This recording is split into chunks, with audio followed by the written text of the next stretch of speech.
My name's Kieth Schleifer. I'm a medical doctor at Eden Valley Institute in Colorado, United States of America. And it's my privilege to talk to you today about what we're doing at Eden Valley to help people overcome their cancer. And this talk is also useful for preventing cancer as well. The same principles apply. And so we'll start by saying that the major tenets of using lifestyle medicine and treating any disease really rely on diet and exercise. And so we're going to first talk about some diet preliminaries and diet issues and cancer. The biggest issue is to realize that in over 800 studies around the world, meat of all kinds, meat, fish, chicken, have been linked with cancer. So that's the number one thing to realize, is that foods that come from animals can contribute to cancer. We've actually found studies have shown that 90% of all cancer could be prevented. And these are the elements of a cancer protective lifestyle. A proper diet, avoiding meat, as we've talked about, and but rich in fruits, vegetables, whole grains, nuts, nuts that grow on trees, not so much peanuts. And then maintaining a proper weight, not being overweight. Eating and drinking calories only 2 or 3 times a day. So avoiding snacks. It's been shown in Italy and American studies that people who eat or drink energy or calories more than 3 times a day do not live as long as those who just eat 2 or 3 times a day. And then getting regular aerobic exercise, such as walking, gardening, running, swimming, bicycling. Sunlight in moderation. Now this is a really important one. It's vitamin D, vitamin D3.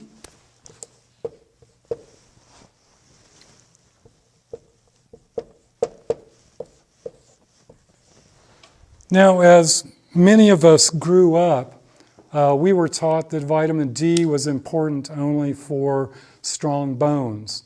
And that is true. However, we've found that vitamin D is crucial at empowering or boosting the immune system and modulating the immune system. So it keeps the immune system running well, but keeping it from getting overrunning, from keeping us from autoimmune disease, where we actually start attacking ourselves.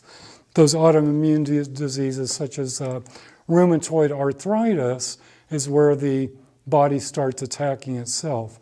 So vitamin D3 will keep the immune system active enough to detect cancer and to fight cancer, but keep it from being too active to be destructive or to our own cells. So vitamin D3 is, here in North America, 90% of people are deficient in vitamin D3. And so we use it both to treat cancer and to prevent cancer. It has been, vitamin D3 supplementation has been shown to increase survival of breast cancer, colon cancer, prostate cancer, basically all of the main cancers. Now, it's true that our skin makes vitamin D3, but only when the sun is high enough, only when the sun is 45 degrees in the sky or higher.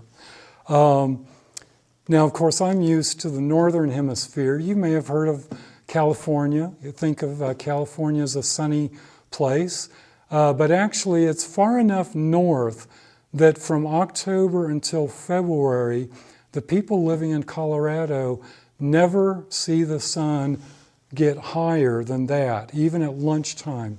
And so I realize I'm talking to some Brazilians, and Sao Paulo, I understand, is a little bit south. I know, let's take Buenos Aires. I know that that's, of course, in Argentina. I know that that is far enough south so that in your wintertime, people in Buenos Aires, the sun never gets over 45 degrees. So people in the extreme south of Brazil, I would guess, there are a few months where the sun never gets high enough. And then the question is, do you actually go out in the sun and sunbathe? You would need to get in a bathing suit and spend about 30 minutes front, 30 minutes back for you to get enough sunshine to make 10,000 units of vitamin D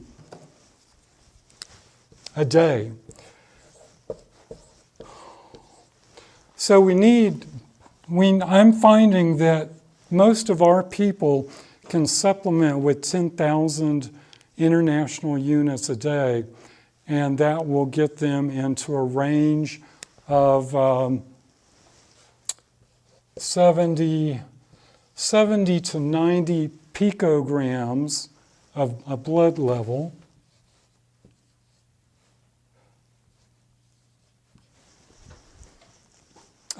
So you start getting an anti-cancer effect at a level of 50, and my goal really is 70 to 90. Now, if you were to go out and sunbathe, and in Brazil, I would imagine that you would get sweaty if you go out there and sunbathe. And so it would be tempting to go inside and take a shower. But when you shower with soap, you're washing the vitamin D away before your skin can absorb the vitamin D. So you will have just wasted your time as far as getting vitamin D. Now the sunshine will elevate your mood and help other things in your body, help sleep cycle. But as far as absorbing that vitamin D, you need to wait a few hours before bathing. And so that's why, and so since most people really are not sunbathing, we're recommending people buy a supplement of vegetarian vitamin D3 and take about 10,000 units a day. And this will enable you to prevent many cancers, and it will help treat cancer. And by the way, for about 10 years, I've been teaching that at the first sign of a upper respiratory infection, a cold, we call it a cold. I know the Spaniards call it a gripe, something like that. Maybe you understand, maybe that's a familiar term to you. So at the first signs of a gripe, take like 50,000 units of vitamin D and for a few days, and you will, that is your best chance of cutting that cold or gripe short. And so in our present COVID-19 pandemic, it's also been shown in studies around the world that supplementing with megadoses of vitamin D3 will increase survival from COVID. For example, one study in Spain, there were 76 people who had COVID. Not only COVID, they actually had the pneumonia from COVID. They gave 50 of them vitamin D3, and none of them ended up in the ICU. Well, except one of them went to the ICU. None of them died. Of the 26 who received no vitamin D3, most of them were in the ICU, and one of them died. So if you get sick, influenza, gripe, COVID, take like 50,000 IU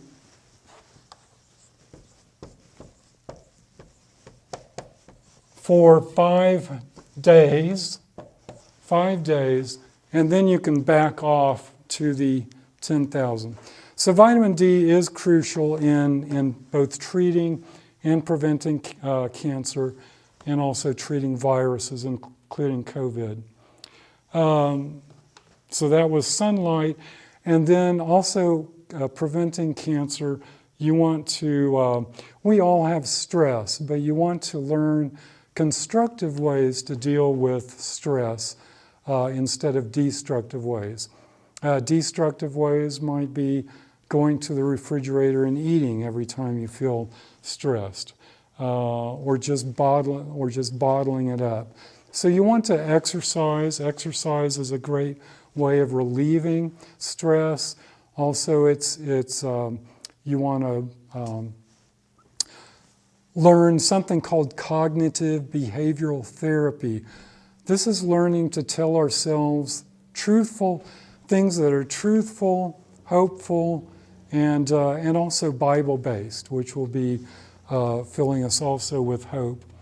It's learning how to deal with toxic people in our lives, learning how to create healthy boundaries, not letting yourself get sucked in to everything that people ask you to do so that you're not getting enough sleep or you don't have enough time to rest, not enough time to exercise or eat properly. So drawing proper boundaries and learning how to deal with stresses in a constructive way. Okay. Let's see. Okay. Then we want to shift quickly to, that was some cancer preventive issues. And now we want to, we want to actually look at a list of factors that cause cancer and then avoid those. Okay, I'm going to talk about some concepts of cancer. Metastasis. Metastasis is spread of a cancer to a distant part of the body from where it began. Metastasis requires a term called angiogenesis. Angiogenesis is Greek for the formation of a new pipe, formation of new arteries and in the body. So a tumor, in order to grow beyond the size of about 12 or 18 cells, has to have its own blood supply. So you see, we have an artery and arterioles. This would be angiogenesis, the formation of new capillaries, new arterioles. So for this tumor to grow beyond 12 or 18 cells, it needs to have its own artery to get its own oxygen and food. And so the tumor will actually send a signaling molecule, signaling molecule to the artery, and lo and behold, the artery will send capillaries and arterioles into the tumor or the metastasis so it can grow bigger. So this process is called angiogenesis. Now, what if the pharmacy companies could come up with angiogenesis inhibitors? That would be a blockbuster drug, a billion-dollar drug. Well, I'm here to tell you that you can go to your grocery store right now and buy angiogenesis inhibitors. And it's things that you eat every week, I'm almost sure. So you can go to the grocery store and buy tomato sauce. Okay, so we'll just put pomodoro up there. You probably recognize that a little bit closer. So tomato sauce has lycopenes.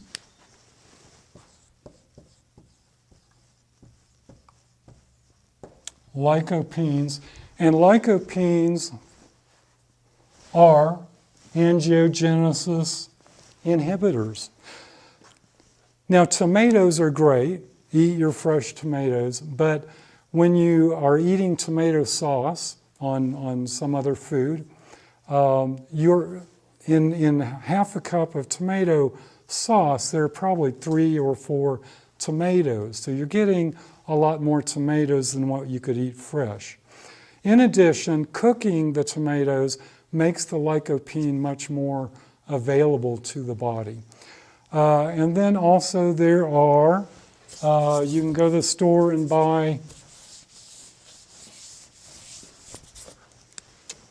soy byproducts made out of soybeans. And this has genistein.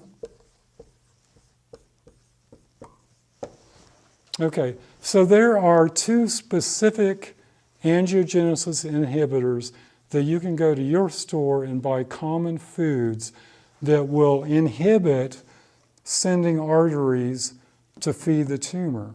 And without those new arteries, they're not going to grow beyond 12 or 18 cells. And then your own body defenses can go in easier and attack that small tumor. Now we are shifting our attention to the actual cancer-causing list. So we've talked about the preventive factors that will help prevent cancer. Now we're going to look at the list of things that actually cause cancer. And so if you're treating cancer, you're going to help people avoid these things, educate them to avoid these things. So for a person who smokes or uses tobacco and or drinks, these are the first things that need to go. Those are the most potent or powerful cancer-causing factors in that person's life. But many people do not smoke or drink, and yet they're still getting cancer. We have a whole host of dietary factors. I already mentioned that there are over 800 studies around the world, cross cultures, linking meat, fish, chicken, seafood with cancer. And so now we will begin to look at this list of factors in the meat and the animal foods such as cheese, milk, and egg that cause cancer.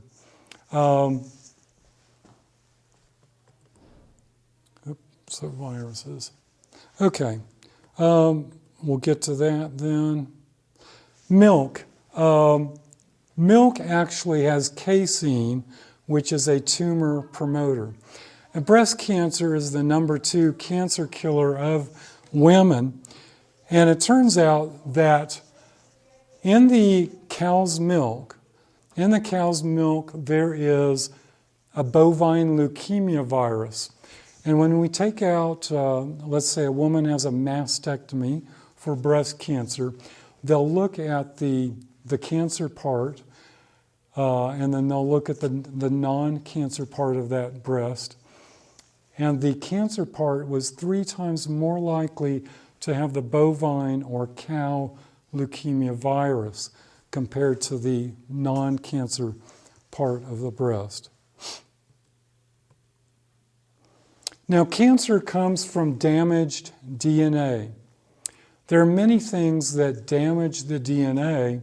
One thing is something that around the world we love to do to our food. We like to take oil, fat, liquid vegetable oil. If you take any oil that is liquid at room temperature and then fry it or bake it at your common baking temperature, it will turn those oils into toxins which damage the DNA and also damage the lining of our arteries, leading to atherosclerosis and eventually to heart attacks, infarct of the heart, and also insults of the brain. So these are also the broad categories, what we call oxidants. Oxidants are these fried fats or baked fats or tobacco or alcohol. Also, all of the negative emotions, anger, fear, worry, hatred, etc., cause oxidants in our body. So we want to avoid the oxidants And again, that's why it's important when you're helping someone treat cancer or prevent cancer, you want to teach them how to deal with stresses, as we've mentioned already before. And then you want to eat a lot of antioxidants. All of the various vegetables are rich in antioxidants. So while you're going to want to avoid the meat, avoid the cheese, then you want to eat lots of vegetables and some fruit and some nuts. So damaged DNA. So what is it in meat that damages the DNA? There are N-nitroso compounds that damage the DNA, greatly increasing the rate of colorectal cancer, colon cancer. And then also, secondly, when we cook the meat, we are creating more carcinogens, cancer-causing substances called heterocyclic amines. And just going back to that, when I was talking about the fried fats, you might say, well, doctor, everyone fries their fat. I mean, everyone is frying their food and using these oils. And I'll say yes. And did you know that in the United States of America, 1 out of 2 men will be diagnosed with cancer, and 1 out of 3 women will be diagnosed with a cancer. And the other great majority of the country is getting heart attacks. So yes, everyone does it, and everyone is getting sick. Likewise, cooking meat. We do not recommend eating raw or rare meat. You can die from undercooked meat in 1 week from dysentery, severe vomiting and diarrhea from poorly cooked meat. So certainly if you are choosing to eat meat, it should be well cooked, but just understand that you're just creating more carcinogens to lead to cancer. Then we come to the industrial toxins in our countries. Brazil is very industrialized, advanced country, just like America, and there's a lot of heavy industry. There is now nowhere you can go in our world and get a fish that does not have mercury. And mercury is extremely toxic. And we can look at dioxins. And dioxin is extremely poisonous to the body. It only takes 4, it's estimated that the maximum safe allowable amount of dioxin is 4 picograms. That's 1/billionth of 1 gram. They're that potent. Now, where do you get the dioxins? And wherever dioxins are, you have other industrial toxins.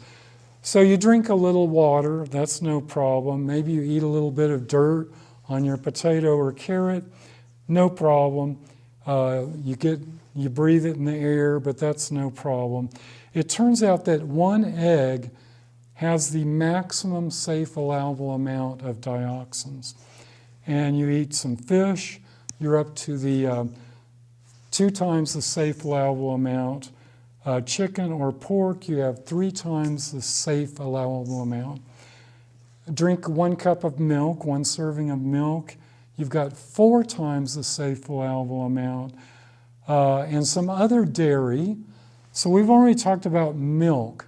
What would other dairy be? Of course, that would be cheese and yogurt, ice cream, cream cheese, butter. And so these products are taking the milk and concentrating it, so you're getting even more. And then the noble beef, 1 serving of beef actually has 9 times the safe allowable amount of dioxins. Now the average American is eating a little bit of all of that, and I imagine the average Brazilian might as well. And so you're, at least the average American is getting 23 times the safe allowable amount of dioxins. Now you might ask, well, Doc, what if I just occasionally eat meat? So we can answer that question. Now, we'll take a person who eats meat, and this includes even lamb, beef, pork, lamb.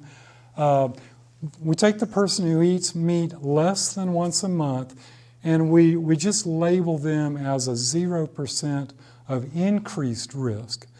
Now, does that mean they are at 0% risk of cancer? No. The average lifetime risk in America of getting colon cancer is 5%. So that's where this group is starting out at, 5%, with a 0% of increased risk.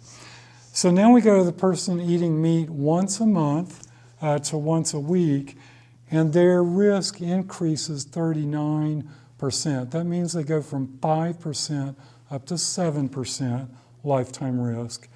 2 to 4 times a week, a little bit more. 5 to 6 times a week, so that's not even once a day. And they're increasing 84%, so they're going from about 5% up to 9%. And then a person who eats meat daily or more goes up 149%. That would be equal to going from the 5% baseline risk up to 12.5%. Or putting it another way, they're going from a 1 in 20 to a 1 in 8 risk of developing colon cancer.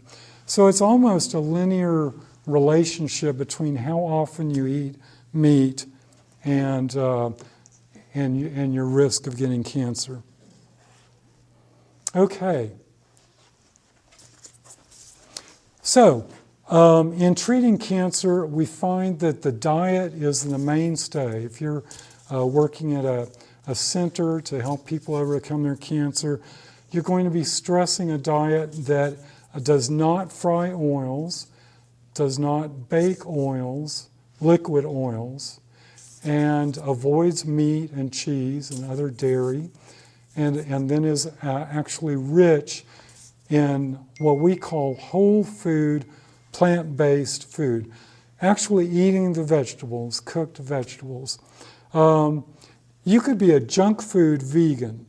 That would be, you could eat potato chips, pommes frites, French fries, fake cheese. We now have substitute cheese. We have substitute meat, which are very high in these oils.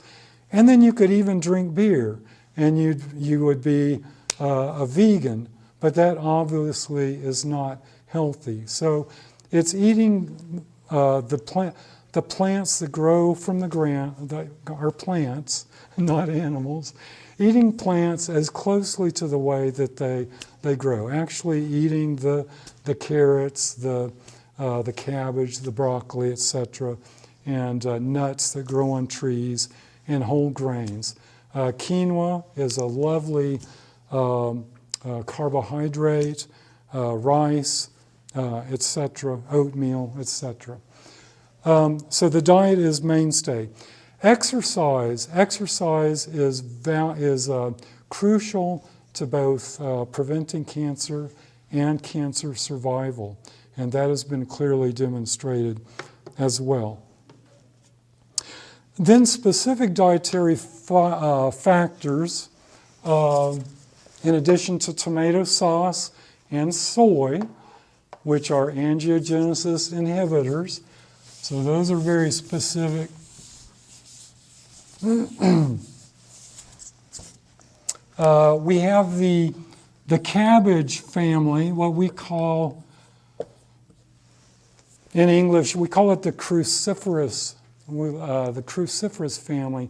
This is your cabbage, broccoli, cauliflower, Brussels sprouts, greens, dark leafy greens, such as collards. So anyway, it's estimated if you eat cabbage twice a week, it would measurably decrease your risk of cancer. And broccoli as well. Now, the University of Oregon was asked to to see if they could just find, we know that broccoli is extremely potent at preventing cancer. So they asked the University of Oregon, can you just tell us 2 or 3 things that we can put in a capsule and take instead of eating the broccoli? We don't have time to eat the broccoli. Some people don't like broccoli.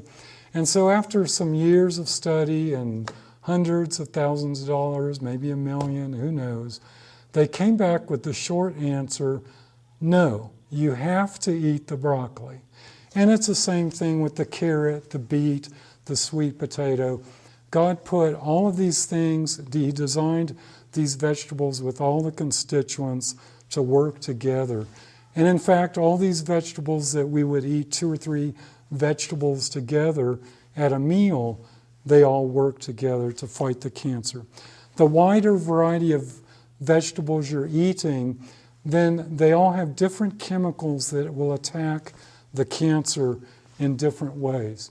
So it turns out that there are 15 classes of phytochemicals or phytonutrients. Phyto is Greek for plant. There are 15 classes, and the cabbage family has 7 over the 15, okay? Now there is one superfood, and of course broccoli, the same thing. Turns out there is another superfood that has 11 of the 15 phytonutrients classes that will help fight cancer. And that is soy, 11 out of the 15. And what you want is non-genetically, you want non-GMO. GMO, of course, stands for genetically modified. So you want non-GMO. Now, you may have heard something bad about soy, because soy has enemies. Soy is making big inroads into the dairy industry, I know in Europe and in North America, and also is making big inroads into the meat industry. It's taking profit from the dairy and meat. So the meat and dairy industries take a fact about soy and twist it to make it look bad. So the fact is, soy has estrogen-like qualities. So they say that if you have breast cancer, ovarian cancer, prostate cancer, you should not eat soy. It's true that soy has estrogen-like properties. And women with breast cancer actually pay a lot of money for drugs that have estrogen-like properties. Tamoxifen is an estrogen blocker. So it turns out that soy, in the same way, is an estrogen blocker. And also, you'll be getting 11 out of the 15 phytonutrient classes. So here you have an estrogen receptor, and you have estrogen wanting to interact with that receptor, but soy will block it, keeping estrogen from doing the bad things that, of course, estrogen is necessary, but it also does bad things if you have a estrogen receptor positive cancer. So the proof in the pudding is in the tens of thousands of women who eat soy around the world. And so they've done studies on tens and tens of thousands of women. The women who had breast cancer, even estrogen receptor positive cancer, and got treatment, and then the ones who were eating soy up to 5 servings a day, they had 63% less breast cancer recurrence. 63% less recurrence. So in thousands and thousands of women, soy has been shown to be not only safe, but actually beneficial and protective. Another specific food is cayenne. Yes, that red hot pepper. It turns out that cayenne pepper is very valuable at fighting cancer. So we have an article published in Anti-Cancer Research 2016, and we see all the major types of cancer, numerous types of cancer, numerous mechanisms of action, and then the bibliography referring to the original scientific articles and scientific studies showing cayenne being good at fighting cancer. And now you might say, well, yes, but what will that do to my stomach? Well, studies also show that 8 out of 10 people with stomach ulcers actually get better using cayenne. 2 out of 10 may get worse. But knowing that statistically, even if you have an ulcer, you'll probably benefit from cayenne. And then additionally, if you have cayenne at the same meal as your cabbage and broccoli,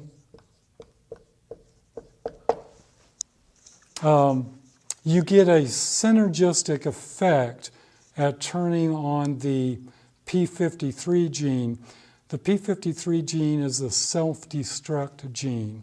So God actually designed our genome, our genetics, with a self-destruct gene so that in the case of a cancer cell developing and the cell is not able to repair itself, then the automated cell death gene could be activated and the cell would die.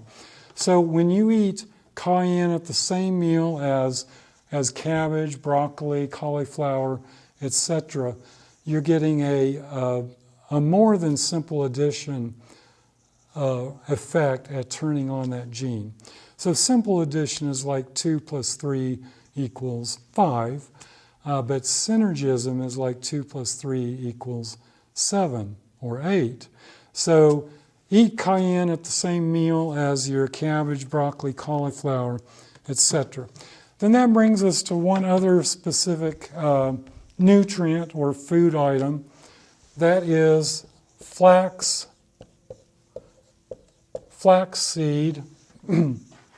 In Spanish, it's linaza.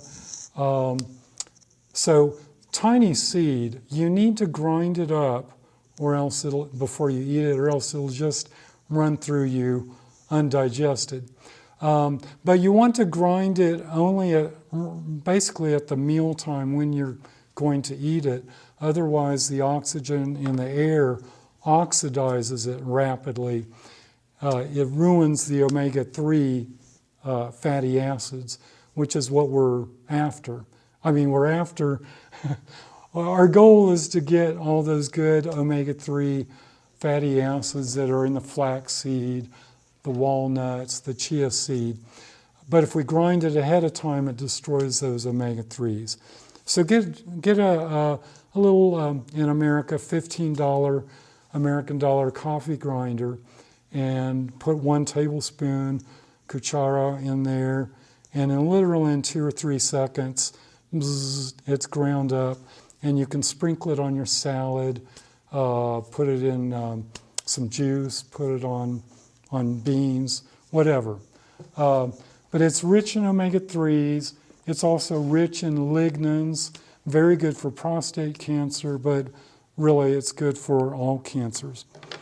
Okay, now I'm going to come to really some heavy-duty therapeutics for those of you who are actually thinking of, or maybe you work at a lifestyle center.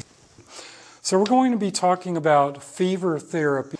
And during the 1918 flu epidemic, the worldwide flu epidemic, it was noticed that many of the cancer people who got a fever with the influenza, about several months later, their cancers were gone.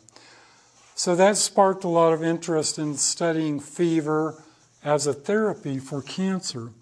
And this has been studied in Germany and used quite a bit in Germany. Also been studied in the United States of America, particularly at MD Anderson Cancer Research Center in Texas. And so this is done in different ways in different parts of the world. In Eden, some places they use machines to deliver the heat. In other countries, they inject something into the body, which elicits a fever. And in Eden Valley, we choose to use immersion into a hot bath to bring the body temperature up to 104 degrees Fahrenheit, which is equal to 40 degrees centigrade. So the goal is to bring the body in a controlled way and monitored way up to 40 degrees centigrade for 20 minutes.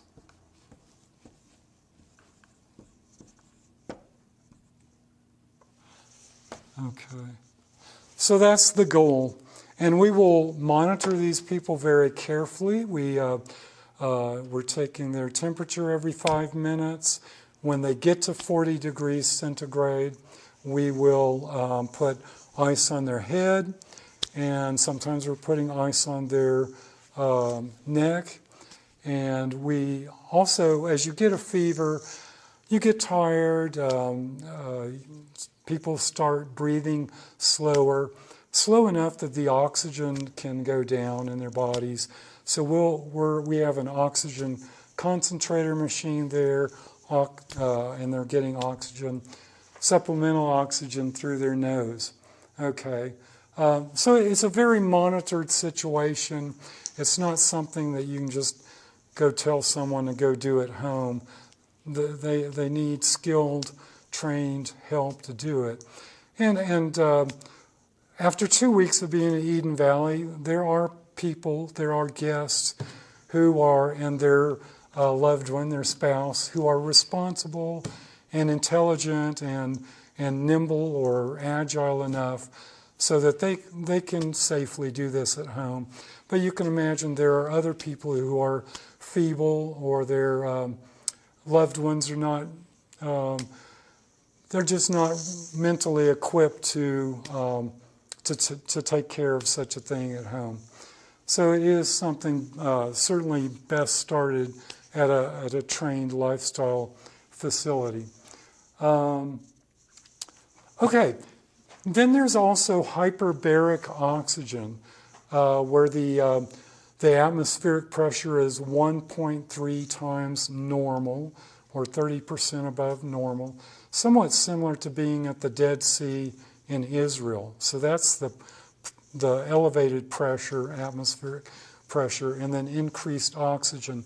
And it's using that oxidative effect, the same effect of oxygen that damages the flaxseed rapidly, for which you grind it only when you're going to use it, or the same effect that rusts iron, in conjunction with the fever therapy.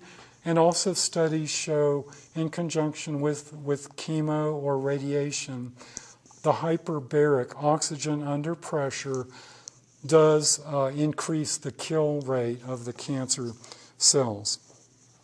And then there are some herbs that we use commonly in treating cancer. Actually, we give this one to everyone who comes as a guest to Eden Valley, whether they're coming for diabetes type 2 or depression or heart disease or cancer. Turmeric is a very good anti-inflammatory. It has anti-cancer effects. It'll help fight cancer. It'll help prevent cancer.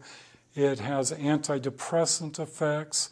There's a common antidepressant, fluoxetine and Prozac. These drugs actually help 6 out of 10 people, meaning 4 out of 10 people are unhelped. So turmeric can claim a similar effect as to that. So anyway, turmeric we give them. We also give licorice root. Of course, not the licorice candy. And by the way, we're keeping sweets, we keep even fruit to a minimum for the guests who come with cancer. And of course, we're not giving them sugary foods, but we're even keeping fruit to a minimum as well, because cancer feeds on sugar, even natural sugars.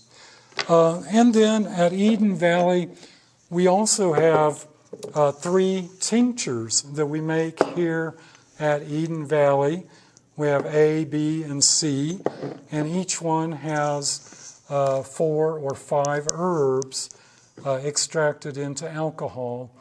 And because alcohol is the most efficient way to draw those phytonutrients out. But of course, we don't want them to get the alcohol. So we have them boil water, just like if you were making tea. Boil water, take it off the stove, take 2 droppers from each bottle, put it in the cup, and let it sit 3 or 4 minutes to evaporate the alcohol, and then to drink that. And then that way they're getting about 11 or 12 herbs. Turmeric is not very well absorbed easily by itself, so we give bromelain, which is, of course, in the pineapple core. We give bromelain to help the body absorb the turmeric. And then that's really, I think that's a good summary, probably a good place to stop at the moment as far as preventing and treating cancer. We thank you very much for your attention. God bless you in all your endeavors as you share your healing ministry with people that you come in contact with.